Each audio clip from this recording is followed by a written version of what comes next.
पे बैठे हुए हैं, ये बताइए हमारी जनता को। भाई साहब, हम लोग राष्ट्रीय स्वास्थ्य मिशन संविदा कर्मचारी संघ से हैं। हम लोग कंटिन्यू 5 तारीख से पूरे प्रदेश में विभिन्न जनपदों में, लखनऊ मुख्यालय में लक्ष्मण मेला मैदान में अपनी 6 सूत्री मांगों को लेकर बैठे हुए हैं, जिसमें मेरे प्रदेश अध्यक्ष माननीय ठाकुर जी अपने साथियों के साथ 8 लोग भूख हड़ताल पे बैठे हुए हैं।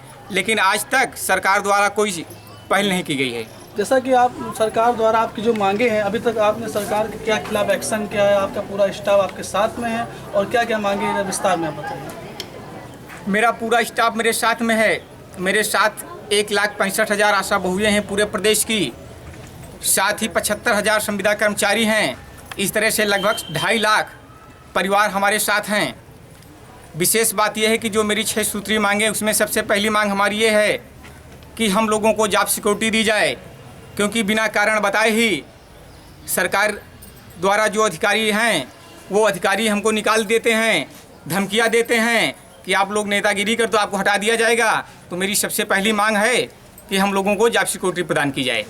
अच्छा, इसमें ये आप जान रहे हो कि आम पब्लिक को बहुत ज़्यादा परेशानी हो रही है, जैसे मरीजों हॉस्पिटल वगैरह में जो आप परमानेंट ड्यूटी नहीं दे पा रहे हो, इसमें पब्लिक बहुत ज़्यादा परेशानी, इसमें आपका क्या मानना है? मेरा ये मानना है कि हम लोगों के आने के बाद स्वास्थ्य विभाग की व्यवस्थाएं जरूर चरमरा गई हैं, इसमें कोई शक नहीं है।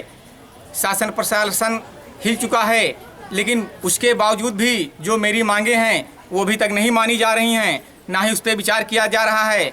हम लोगों ने ये दृढ़ निश्चय कर लिया है कि जब तक मेरी मांगों को नहीं माना जाएगा, हम लोग किसी भी कीमत में धरना अपना वापस नहीं लेंगे।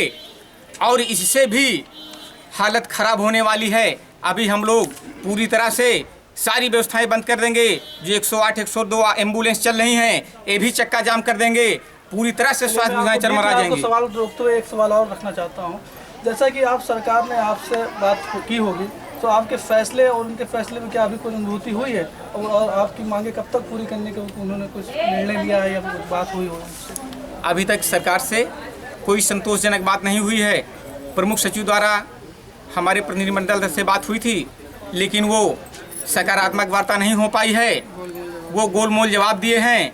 इससे पहले हम लोग पिछले मार्च में धरना दिए थे, उसमें भी हम लोगों को आश्वासन ही मिला था। उसके बाद 7 महीने बीत गए, आज तक सरकार द्वारा हम लोगों को कुछ नहीं दिया गया, जिसके क्रम में मुझे दोबारा यहाँ धरना प्रदर्शन करना पड़ा।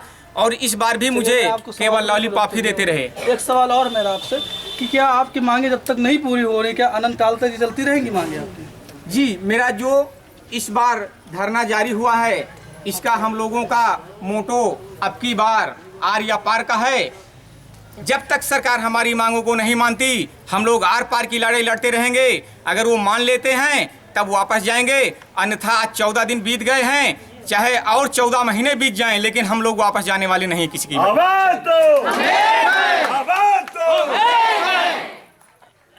जैसा कि आप लोगों ने देखा, अभी राष्ट्रीय संघ वालों से हमारी बात हुई है। सरकार द्वारा इनकी जो मांगे पूरी करने का निर्णय लिया है। अब ये इनका मानना ये है कि सरकार अगर इनकी मांगे नहीं सुन रही है, अनंत काल तक इनकी मांगे चलेंगी, इनकी हड़ताल चलेंगी। आगे देखते रहिए कशिश न्यूज़। कैमरामैन अयोध्या साथ संवाददाता आशीष।